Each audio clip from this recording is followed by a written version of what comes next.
ಗೆ ಸ್ವಾಗತ. ನಾನು ನಿಮ್ಮ ಕೃಪಾ.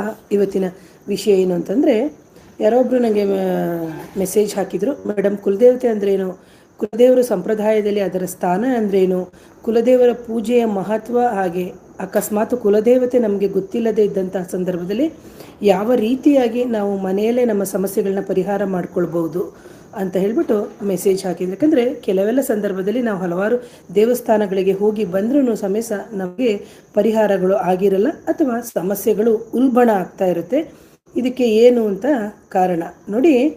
ಕುಲದೇವರು ಅಂತ ಹೇಳಿದಂತಹ ಸಂದರ್ಭದಲ್ಲಿ ಸಿಂಪಲ್ ಆಗಿ ಹೇಳೋದಾದರೆ, ನಮ್ಮ ಪೂರ್ವಜರು ನಂಬಿಕೊಂಡು ಒಂದು ದೈವ ಪರಂಪರೆಯನ್ನು ಗೌರವ ಮಾಡಿಕೊಂಡು ನಮ್ಮ ಸಂಸ್ಕೃತಿಯಲ್ಲಿ ಇದು ಬಂದಿರುವಂಥದ್ದು.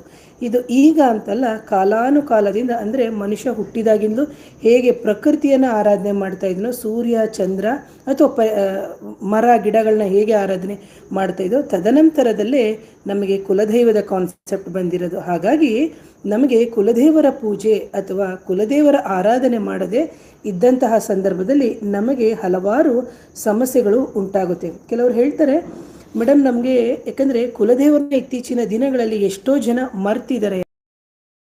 ಸ್ಥಳ ಬಿಟ್ಟು ಇನ್ನೊಂದು ಸ್ಥಳಕ್ಕೆ ಅವರು ಉದ್ಯೋಗಕ್ಕೆ ಹೋದಾಗಲಿ ಅಥವಾ ಮಕ್ಕಳ ಜೊತೆ ಅವರು ಹೋದಾಗಲಿ, ಯಾಕಂದರೆ ಇವತ್ತಿನ ದಿನ ಮೈಗ್ರೇಟ್ ಜಾಸ್ತಿ ಆಗ್ತಾ ಇದ್ದಾರೆ ಒಂದು ಸ್ಥಳದಿಂದ ಒಂದು. ಯಾಕಂದರೆ ಆಯಾಯ ಜಾಗದಲ್ಲೇ ಇರುವಂತಹ ನಾವು ಗ್ರಾಮ ದೇವತೆ ಆಗಿರ್ಬೋದು, ಆ ಕುಲ ಅಂದರೆ ಮನುಷ್ಯ ಹುಟ್ಟಿದಾಗಿಂದ ಅವನು ಒಂದೊಂದು ಸಂಘ ಅಂತ ಮಾಡ್ಕೊಂಡು ಬರ್ತಾ ಇದ್ದಾನೆ, ಮಾಡ್ಕೊಂಡು ಬಂದಿದ್ದ. ಅದಕ್ಕೆ ಸಂಬಂಧಪಟ್ಟಂಗೆ ಅವರು ಒಂದೊಂದು ರೀತಿಯ ಕುಲ ಅಂತ ಹೇಳಿ. ಸೊ ಕುಲ ಅಂತ ಹೇಳಿದಾಗ ನಮ್ಮ ಒಟ್ಟು ಸಮುದಾಯ ಅಂತಲೂ ಹೇಳ್ಬೋದು. ಯಾಕಂದರೆ ಕುಲದೇವರ ಪೂಜೆಯನ್ನು ಎಷ್ಟು ಹೇಳ್ತಾರೆ ಮೇಡಮ್, ನಮಗೆ ಕೆಲವರು ಹೇಳ್ತಾರೆ, ಮೇಡಮ್ ನಾವು ಕುಲದೇವರಿಗೆ ಹೋಗಿ ಬಂದ ಮೇಲೆ ನಮ್ಮ ಸಮಸ್ಯೆಗಳು ಪರಿಹಾರ ಆಯಿತು ಅಂತ ಹೇಳಿ. ಯಾಕೆಂದರೆ ನೋಡಿ, ನಮ್ಮ ಕುಲ, ಯಾಕಂದರೆ ಕುಲ ಅಂತಂದಾಗ ನಮ್ಮ ತಂದೆ ತಾಯಿಂದಿರು ಒಂದು ದೈವ ಅಥವಾ ಒಂದು ಗುರುವಿನ ಪರಂಪರೆಯಲ್ಲೇ ನಡ್ಕೊಂಡು ಬಂದಿರ್ತಾರೆ. ಪ್ರತಿಯೊಂದಕ್ಕೂ ಕುಟುಂಬಕ್ಕೂ ಹೇಗೆ ಒಂದು ಕುಲದೇವರು, ಒಂದು ಗುರುಗಳು, ಈ ಥರ ಸಂಪ್ರದಾಯಗಳು, ಒಂದು ಪರಂಪರೆ ಇರುತ್ತೋ ಅದನ್ನು ನಾವು ತಿಳ್ಕೊಂಡು ನಾವು ಪರಿಹಾರಗಳನ್ನು ಮಾಡಿಕೊಂಡ್ರೆ ಖಂಡಿತವಾಗ್ಲೂ ನಮಗೆ ಏನು ಹಲವಾರು ತಡೆಯಾಗುತ್ತಿರುವಂತಹ ಕಾರ್ಯಗಳು ನಡೆದು ನಮ್ಮ ಜೀವನದಲ್ಲಿ ಭಕ್ತಿ, ನಂಬಿಕೆ, ಒಳ್ಳೆ ಕಾರ್ಯಗಳು, ಹಾಗೆ ಜೀವನದಲ್ಲಿ ಯಶಸ್ಸು ಜೊತೆಗೆ ಕೀರ್ತಿ ಇವೆಲ್ಲವೂ ಉಂಟಾಗುತ್ತೆ. ಹಾಗಾದರೆ ಕುಲದೇವರ ಪೂಜೆಯನ್ನು ಮಾಡದೇ ಇದ್ದರೆ ನಮಗೆ ಉಂಟಾಗುವಂತಹ ಸಮಸ್ಯೆಗಳೇನು ಅಂತ ಹೇಳ್ಬಿಟ್ಟು ನೋಡಿ. ಕುಲದೇವರ ಪೂಜೆಯನ್ನು ಅಥವಾ ಕುಲದೇವರ ಆರಾಧನೆಯನ್ನು ಮಾಡಲಿಲ್ಲ ಅಂದಾಗ ನಮಗೆ ಏನೇನು ಪ್ರಾಬ್ಲಮ್ಗಳು ಬರುತ್ತೆ ಜೀವನದಲ್ಲಿ ಅಂತ.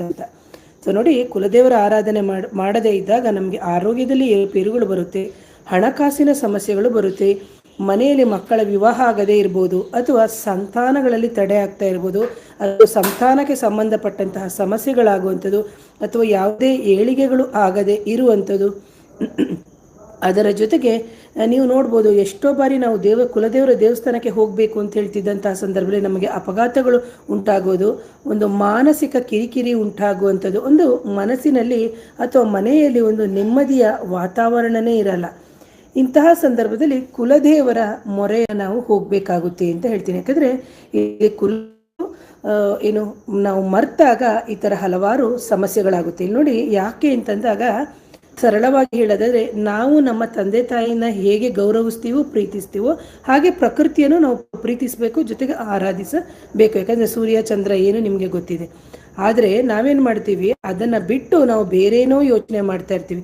ನಮ್ಮ ತಂದೆ ತಾಯಿಂದಿರ ಜೊತೆ ಕೂತು ಅಥವಾ ನಮ್ಮ ತಾಯಿ ತಂದೆಯ ಮಡ್ಲಲ್ಲಿ ತಲೆ ಇಟ್ಟು ಮಲಗಿ ನಮ್ಮ ಕಷ್ಟಗಳು ನಮಗೆ ಕಷ್ಟ ಬಂದಾಗ ಹೇಳ್ಕೊಂಡಾಗ ತಂದೆ ತಾಯಿಂದಿರು ಹೇಗೆ ನಮಗೆ ಪರಿಹಾರ ಸಮಸ್ಯೆಯಿಂದ ಹೊರಗಡೆ ತರ್ತಾರೋ ಅದೇ ಥರ ನಮ್ಮ ಕುಲದೇವರು ನಮ್ಮನ್ನು ಖಂಡಿತವಾಗಲೂ ನಮ್ಮ ಸಮಸ್ಯೆಗಳಿಂದ ಅವರು ಹೊರ ತರ್ತಾರೆ. ಯಾಕಂದರೆ ನಮಗೆ ಕುಲದೇವರ ಕಾನ್ಸೆಪ್ಟೇ ಇರೋದೇ ಇದಕ್ಕಾಗಿ. ಹಾಗಾಗಿ ಕುಲದೇವಿಯ ಅಥವಾ ಕುಲದೇವರ ಪೂಜೆಯು ಅತ್ಯಂತ ಮಹತ್ವವಾಗಿರುತ್ತೆ. ಹಾಗಾಗಿ ನಾವು ನಮ್ಮ ತಂದೆ ತಾಯಿಗೆ ಹೇಳದೆ ಇನ್ನೊಬ್ರು ಅಕ್ಕಪಕ್ಕದಲ್ಲಿ ಇದ್ದವರಿಗೆ ನಮ್ಮ ಸಮಸ್ಯೆಗಳನ್ನು ಹೇಳ್ಕೊಂಡಾಗ ಏನು ಹೇಳ್ತಾರೆ, ಇವ್ರದ್ದು ಯಾವಾಗಲೂ ಇದ್ದಿದೆ, ಇವ್ರ ಸಮಸ್ಯೆನೇ ಈ ಥರ ಅಂತ. ಅದು ಬಿಟ್ಟು ನಾವು ತಂದೆ ತಾಯಿಂದಿರ ಹತ್ರ ಹೇಳಿದಾಗ ನಮ್ಮ ಮಗ ಅಥವಾ ನಮ್ಮ ಮಗಳಿಗೆ ಸಮಸ್ಯೆಗಳನ್ನು ಹೇಗೆ ಪರಿಹಾರ ಮಾಡಬೇಕು ಅಂತ ಯೋಚನೆ ಮಾಡ್ತಾರೋ ಅದೇ ಥರ ನಮ್ಮ ಕುಲದೇವರಿಗೆ ಹೋಗಿ ಬರ್ತಾ ಇದ್ದಾಗ ನಮಗೆ ಉಂಟಾಗುವಂಥ ಹಲವಾರು ಸಮಸ್ಯೆಗಳಿಗೆ ಪರಿಹಾರಗಳು ಉಂಟಾಗುತ್ತೆ. ನೋಡಿ, ನಾವು ಕುಲದೇವರಿಗೆ ಎಷ್ಟೋ ಜನ ಇವತ್ತಿನ ದಿನದಲ್ಲಿ ಎಲ್ಲ ವಾಟ್ಸಪ್ ಯುಗ, ಇನ್ಸ್ಟಾಗ್ರಾಮ್, ಆದರೆ ಎಲ್ಲರೂ ಏನು ಮಾಡ್ತಾರೆ, ಮದುವೆಗೆ ಕರಿಬೇಕಾದ್ರೆ, ಅವ್ರು ನಾಮಕರಣಕ್ಕೆ ಕರಿಬೇಕಾದ್ರೆ, ಚೌಲ ಮಾಡ್ಸೋಕ್ಕೆ ಕರಿಬೇಕು, ಎಲ್ಲರೂ ವಾಟ್ಸಪ್ಪಲ್ಲಿ ಮಾಡ್ತಾರೆ.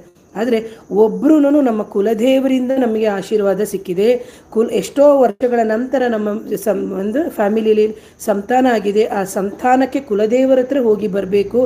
ಯಾಕಂದರೆ ನಮ್ಮ ಪೂರ್ವಿಕರು ನೋಡಿ, ಕುಲದೇವ್ರ ಹೆಸರು, ತಾತನ ಹೆಸರು, ಮುತ್ತಾತನ ಹೆಸರು ಅಥವಾ ಹಿರಿಯರ ಪೂರ್ವಿಕರ ಹೆಸರು, ಮನೆ ದೇವರ ಹೆಸರನ್ನ ಇಟ್ಕೊಂಡು ಆನಂತರದಲ್ಲಿ ಇನ್ನೊಂದು ಹೆಸರು ಇಡ್ತಾ ಇದ್ರು. ಆದರೆ ಇವತ್ತೆಲ್ಲ ಮಾಡರ್ನೈಸ್ ಆಗಿ ನಾವು ಹಲವಾರು ಹೆಸರುಗಳನ್ನ ಇಟ್ಕೋತಾ ಇದ್ದೀವಿ, ಇಲ್ಲ ಅಂತಿಲ್ಲ. ಆದರೆ ಕುಲದೇವರನ್ನು ನಾವು ಯಾವಾಗ ಸ್ಮರಣೆಯನ್ನು ಮಾಡ್ತೀವಿ, ಖಂಡಿತವಾಗ್ಲೂ ನಮಗೆ ಅತ್ಯಂತ ಉನ್ನತವಾಗಿ ಒಂದು ಫಲಗಳು ಸಿಗುತ್ತಾ ಹೋಗುತ್ತೆ ಅಂತ ಹೇಳ್ತೀನಿ. ಹಾಗೆ ಈ ಕುಲದೇವರ ಆರಾಧನೆಯನ್ನು ನಾವು ಮಾಡೋದ್ರಿಂದ ನಮ್ಮ ಕುಟುಂಬದಲ್ಲಿ ಆಶೀರ್ವಾದ ಜಾಸ್ತಿ ಆಗುತ್ತೆ, ಭಕ್ತಿಯು ಉಂಟಾಗುತ್ತೆ ಅಂತ. ನೋಡಿ, ಎಷ್ಟೋ ಜನಕ್ಕೆ ಕುಲದೇವರು, ಮೇಡಮ್ ನನಗೆ ಕುಲದೇವರೇ ಗೊತ್ತಿಲ್ಲ, ನನಗೆ ಜೀವನದಲ್ಲಿ ಹಲವಾರು ಸಮಸ್ಯೆಗಳು ಬರ್ತಾ ಇದೆ, ನಾನು ಯಾವ ರೀತಿ ಪರಿಹಾರಗಳನ್ನು ಮಾಡ್ಕೋಬೇಕು.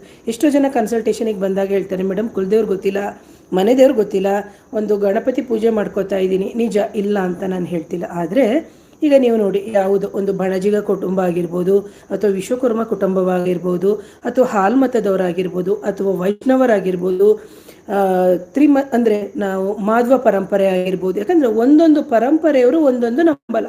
ಸಮಸ್ಯೆಗಳು ಬಂದಾಗ ಜೊತೆಗೆ ನಮ್ಮ ಕುಲದೇವರು ಯಾವ ಗ್ರಾಮದಲ್ಲಿ ಇದ್ದಾರೆ, ನಮ್ಮ ಕುಲದೇವರ ಮೂಲ ಸ್ಥಾನ ಏನು ಅಂತಲೇ ನಾವು ಹುಡುಕೋಬೇಕಾಗುತ್ತೆ. ಕೆಲವರಿಗೆ ಗೊತ್ತಿರಲ್ಲ, ಅಕ್ಕಪಕ್ಕದ ದೇವತೆ ಹತ್ರ ಹೋಗ್ತೀವಿ, ಇಲ್ಲ ಅಂತಲ್ಲ. ಆದರೆ ಮೂಲವಾಗಿ ನಾವು ಜಾತಕದ ಸಮೇತ ಇದನ್ನು ತುಂಬ ಚೆನ್ನಾಗಿ ಅನಲೈಸ್ ಮಾಡಿ, ನಿಮ್ಮ ಕುಲದೇವರು ಗಂಡ, ನಿಮ್ಮ ಕುಲದೇವರು ಹೆಣ್ಣ, ಅಥವಾ ನಿಮ್ಮ ಕುಲದೇವರಿಗೆ ನೀವು ನೋಡಿ ನೈವೇದ್ಯಗಳು ಅಂದಾಗ ಹಲವಾರು ಸಂದರ್ಭದಲ್ಲಿ ನಾವು ಸಾತ್ವಿಕವಾದಂತಹ ನೈವೇದ್ಯಗಳನ್ನ ಇಡ್ತೀವಿ. ಅದರ ಜೊತೆಗೆ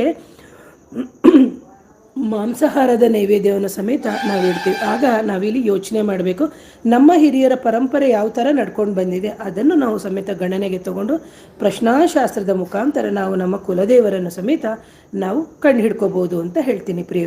ಹಾಗೇನೇ ಇಲ್ಲ ಮೇಡಮ್ ನಮಗೆ ಕುಲದೇವರು ಗೊತ್ತೇ ಇಲ್ಲ, ನಾನು ಕುಲದೇವರು ಗೊತ್ತೇ ಇಲ್ಲದಾಗ ನಾವು ಯಾವ ರೀತಿ ಪರಿಹಾರಗಳನ್ನು, ಅಂದರೆ ನಮ್ಮ ಸಮಸ್ಯೆಗೆ ಹೇಗೆ, ಮನೆಯಲ್ಲಿ ಅಶಾಂತಿ ಅಥವಾ ಕೋರ್ಟು ಕಚೇರಿಗಳಲ್ಲಿ ತುಂಬ ಫೇಲ್ಯೂರ್ ಆಗ್ತಾ ಇರ್ತದೆ, ಆರೋಗ್ಯದಲ್ಲಿ ಸಮಸ್ಯೆ, ಹಣಕಾಸಿನಲ್ಲಿ ಸಮಸ್ಯೆ, ಒಟ್ಟಾಗಿ ಇರೋಕ್ಕೆ ಆಗ್ತಾ ಇಲ್ಲ, ಎಲ್ಲರೂ ಸೇರ್ತಾ ಇದ್ದೀವಿ, ಡೈವರ್ಸ್ಗಳಾಗೋದು, ಕೋರ್ಟು ಕಚೇರಿ, ಅಥವಾ ಅವರು ಬಂದರೆ ನಾವು ಬರ್ತಾ ಇಲ್ಲ, ಈ ಥರ ಏನೇನೋ ಸಮಸ್ಯೆಗಳಿರ್ತಲ್ವ ಮನುಷ್ಯ ಅಂದಾಗ, ಅಂತಹ ಸಂದರ್ಭದಲ್ಲಿ ಇವತ್ತು ನಾನು ಹೇಳುವಂತಹ ಪರಿಹಾರಗಳನ್ನು ನೀವು ಮಾಡಿ ಅಂತ ನಾನು ನೇರವಾಗಿ ಹೇಳ್ತೀನಿ.